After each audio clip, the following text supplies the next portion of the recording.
Hello my dear friends, फिर से आपका स्वागत है आपकी ईएमटी की क्लास में। हम बात कर रहे हैं ग्रेडियंट की। ग्रेडियंट का आज हम बात देखेंगे फिज़िकल सिग्निफिकेंस। ओके, अगर हम बात कर रहे हैं physical significance of gradient. Last lecture में हमने देखा कि ग्रेडियंट कैसे फाइंड करते हैं। ओके, लास्ट लेक्चर में हमने केवल फाइंड किया था ग्रेडियंट इन रेक्टेंगुलर कोऑर्डिनेट सिस्टम या कार्टेशियन कोऑर्डिनेट सिस्टम में ही फाइंड किया था। हमारे पास में अलग अलग फार्मूले हैं, हम अलग अलग कॉन्सेप्ट का यूज़ करके अलग अलग कोऑर्डिनेट सिस्टम में भी ग्रेडियंट फाइंड कर सकते हैं। जैसे सिलेंड्रिकल कोऑर्डिनेट सिस्टम में हम ग्रेडियंट फाइंड कर सकते हैं, हम स्फेरिकल कोऑर्डिनेट सिस्टम में भी ग्रेडियंट फाइंड कर सकते हैं। पर अभी हम बात कर रहे हैं फिजिकल सिग्निफिकेंस की। ओके, अगर हमारे पास कोई स्केलर फंक्शन है, स्केलर फंक्शन जैसे कि कोई पोटेंशियल फंक्शन है, कोई पोटेंशियल एनर्जी फंक्शन है। ओके, स्केलर फंक्शन होते हैं, कोई स्केलर से फ्लक्स स्केलर फंक्शन है। तो कोई स्केलर फंक्शन का अगर हमने ग्रेडियंट फाइंड किया, उससे हमें एक वेक्टर क्वांटिटी मिलता है और वेक्टर क्वांटिटी हमको बताएगा वो डायरेक्शन, जिस डायरेक्शन में वो स्केलर फंक्शन मैक्सिमम रेट से चेंज होगा। ओके, वो direction in which, so this point we can write. यहाँ पर पहला सिग्निफिकेंस हमें याद रखना है कि gradient of phi, gradient of any scalar function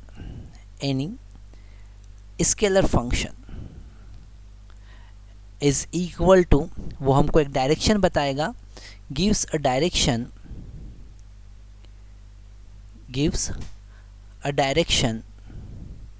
in which scalar function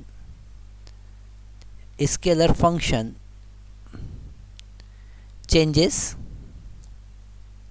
with a maximum rate, or you can say increase with maximum rate, increases with maximum rate, increases with maximum rate. Okay, it gives a direction। अगर हमने n cap निकाला, n cap क्या है? n cap है grade phi, हमने find किया। Okay, तो ये हमें एक वेक्टर मिला और इसके मैग्नीट्यूड से, ग्रेड फाई के मैग्नीट्यूड से हमने डिवाइड किया। ओके, ग्रेड फाई के मैग्नीट्यूड से हमने डिवाइड किया। यह एक वेक्टर फंक्शन है, एक वेक्टर है जिसे ग्रेड फाई के मैग्नीट्यूड से, तो हमको एक यूनिट वेक्टर मिला। ये यूनिट वेक्टर वो डायरेक्शन है जिसमें ग्रेड फाई मैक्सिमम रेट से इंक्रीज होगा, जिसमें फाई मैक्सिमम रेट से इंक्रीज होगा।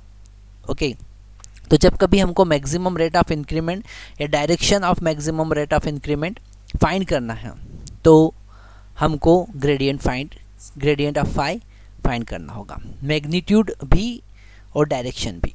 ओके, मैग्नीट्यूड क्या बताता है? मैग्नीट्यूड किस रेट से वो मैक्सिमम रेट से इंक्रीज हो रहा है, और डायरेक्शन क्या बताएगा, किस डायरेक्शन में इंक्रीज हो रहा है। तो बहुत इंपॉर्टेंट कॉन्सेप्ट है। दूसरा फिजिकल सिग्निफिकेंस हम देखते हैं। अगर हमने ग्रेडियंट फाई फाइंड किया, जैसे कोई हमारे पास में एक स्केलर फंक्शन है, हम सबसे पहले यहाँ पर एक्सिस ड्रॉ कर लेते हैं, एक्स एक्सिस, वाई एक्सिस और जेड एक्सिस। स्केलर फंक्शन है। अब इस स्केलर फंक्शन, कोई फाई स्केलर फंक्शन है हमारे पास, ठीक है, फाई हमारे पास में है स्केलर फंक्शन, कोई स्केलर फंक्शन है, तो वो एक सरफेस बनाएगा। क्या बनाएगा? एक सरफेस बनाएगा। एक सरफेस, उसने ऐसे एक सरफेस बना लिया। अब उस सरफेस पर अगर हमने किसी पॉइंट पर ग्रेडियंट फाई फाइंड किया, तो वो उसका नॉर्मल वेक्टर होगा, वो होगा a N cap. Okay, means gradient phi हमको देता है नॉर्मल वेक्टर। क्या देता है? नॉर्मल वेक्टर देता है। Just a minute.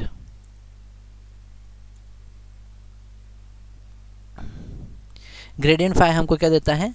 It gives the normal vector, this A N cap is equal to the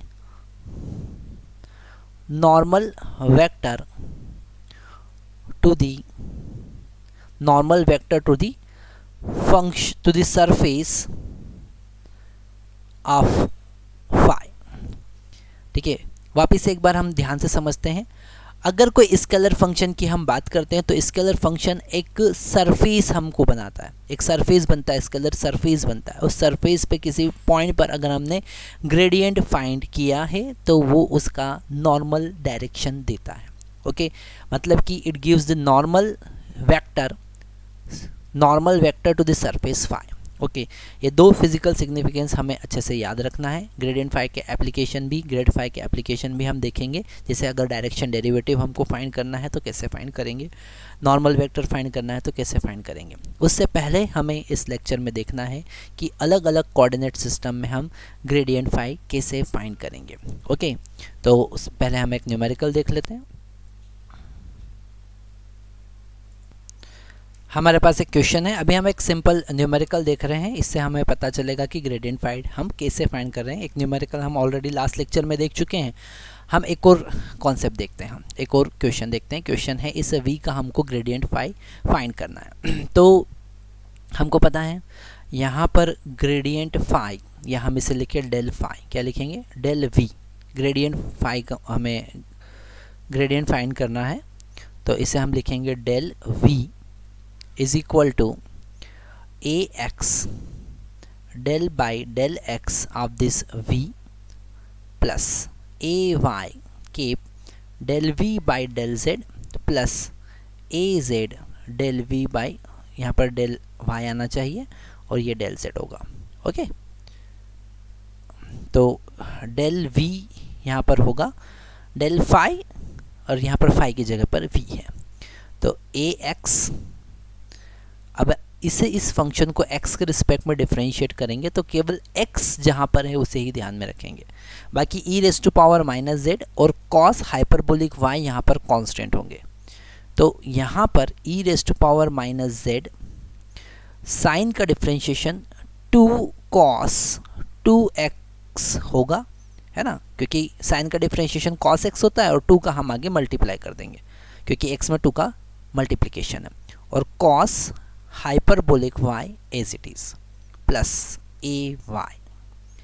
अब हमें यहाँ पर y के रिस्पेक्ट में इस फंक्शन को डिफरेंशिएट करना है। तो e⁻⁻z एज इट इज, क्योंकि ये z का फंक्शन है, कांस्टेंट होगा। Sign 2x as it is, क्योंकि ये x का फंक्शन है, और cos हाइपरबोलिक h का हाइपरबोलिक y का डिफरेंशिएशन होगा sine hyperbolic y। Okay, plus az cap. अब हमें इसे z के रिस्पेक्ट में डिफरेंशिएट करना है तो हम केवल e⁻⁻z की बात करेंगे। तो यहाँ पर माइनस e⁻⁻z उसका डिफरेंशिएशन होगा। यहाँ पर z में माइनस का मल्टीप्लिकेशन है, इसलिए हम इसके डिफरेंशिएशन को भी नेगेटिव कर देंगे। बाकी यहाँ पर साइन 2x और cos hyperbolic y as it is होंगे। ओके, तो ये हमारे पास में ग्रेडियंट फाई आया। ओके, ये ग्रेडियंट फाई आया, हम यहाँ पे ब्रैकेट लगा सकते हैं क्योंकि ये कोफिशिएंट है इनके। ओके, इस तरीके से हम ग्रेडियंट फाई फाइंड करेंगे। नेक्स्ट लेक्चर में हम बात करने वाले हैं कि अगर हमें ग्रेडियंट फाई अलग अलग कोऑर्डिनेट सिस्टम में फाइंड करना है, ग्रेडियंट अगर अलग अलग कोऑर्डिनेट सिस्टम में किसी स्केलर फंक्शन का फाइंड करना है तो हम कैसे फाइंड करेंगे। मतलब कि अगर हमारे पास कोई फंक्शन फाई है, कोई फाई है जो कि रो फाई और z का फंक्शन है, या इसे हम v लिख देते हैं, कोई v फंक्शन है जो रो फाई z का फंक्शन है, मतलब कि सिलेंड्रिकल कोऑर्डिनेट सिस्टम। अगर ये v r थीटा और फाई का फंक्शन है, मतलब कि स्फेरिकल कोऑर्डिनेट सिस्टम, तो हम ग्रेडियंट कैसे फाइंड करेंगे नेक्स्ट लेक्चर में हम वही देखने वाले हैं। तो नेक्स्ट लेक्चर आपको ज़रूर देखना है। Thank you very much.